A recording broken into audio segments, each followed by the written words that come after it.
Absolutely. Well, we've travelled all over the world looking, and yes, absolutely. I was chased out of one place in the Czech Republic.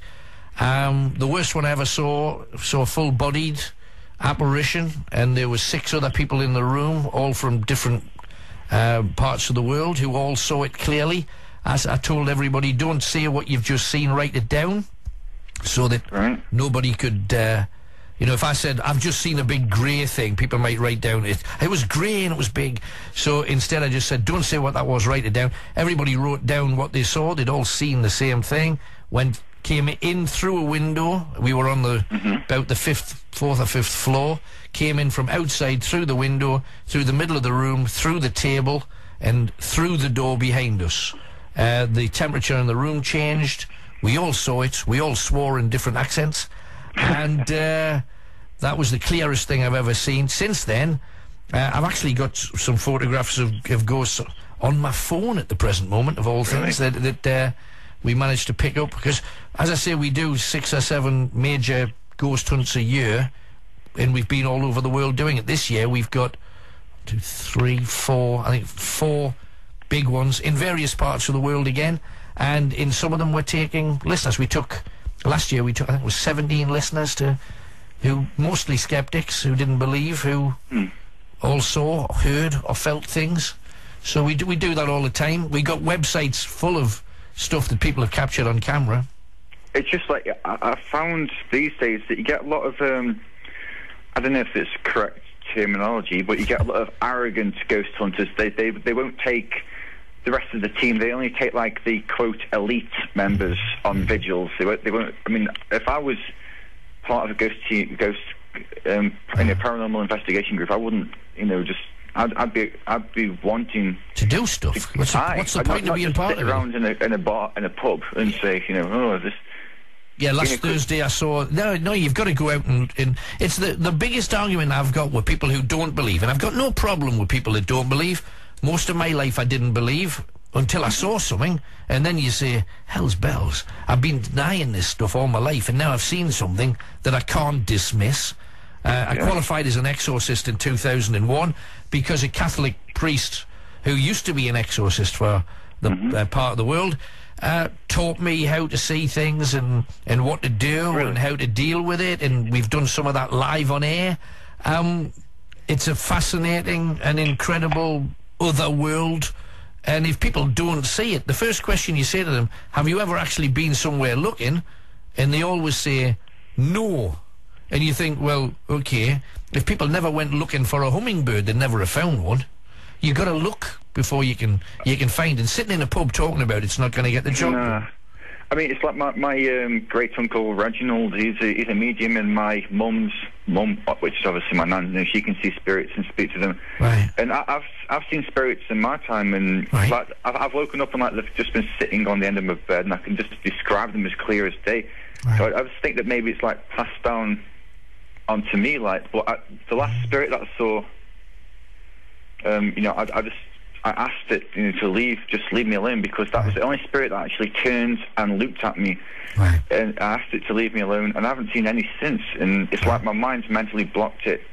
But right. A lot of people choose to stay in there. Maybe psychologically you've just chosen to adapt your comfort zone, saying, well, whoa, I didn't like that. Leave it out. That's where it ends. You can open that up again. Because all you're talking about is you put a barrier up in your mind's eye, and that's easy open back up again. Bottom line, though, you went looking and you got afraid. So my question would be, how bad do you really want to look again, in case you get another one? That's a problem, Alan. I didn't go looking. They just seemed to like come to me. I didn't go looking. I didn't go looking. They just seemed to come to me. Right. I didn't. So I've got a question.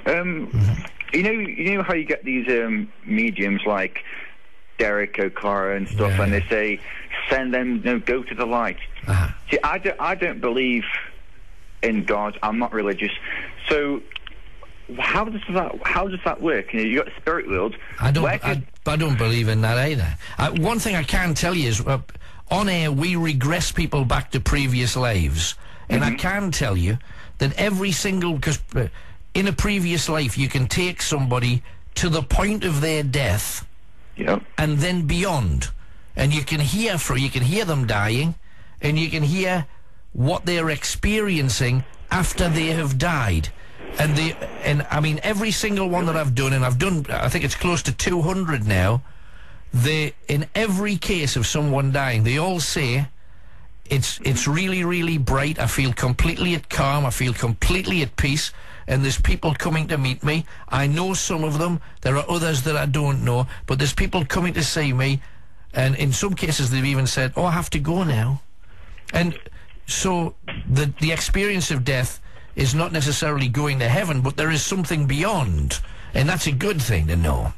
It means we don't have to fear it, because it's a natural part of our lives. We're born to die, and when we die, the spirit or the soul goes somewhere else. I don't believe for 1 minute this whole walk towards the light business, because you don't have to tell anybody that's dead to do that, because something will happen. I do know that spirits do sometimes get trapped in places, or some of them choose not to move on for whatever reason.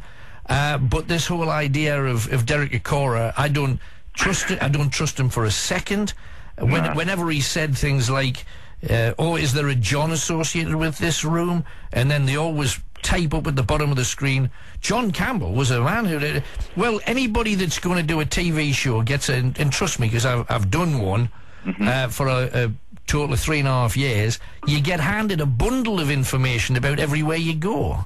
So when he's saying, is there a John here, I'm fairly confident he knows absolutely for certain there's a John there. And if I was told you're going to go to this castle and you're going to be the expert medium, what's the first thing you're going to do?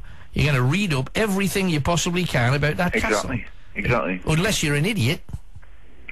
Have you noticed that it's always a John or a William? There's a few about. It's a fair bet, isn't it, really? Anything else then, Chris? And if we get any paranormal people, we'll put them in touch with you off air. Please ring up on the hotline or the main switchboard if you're a paranormal organisation, Gateshead, Newcastle, Tyneside, and you've got a new member, it looks like. Yes. Anything else then, Chris?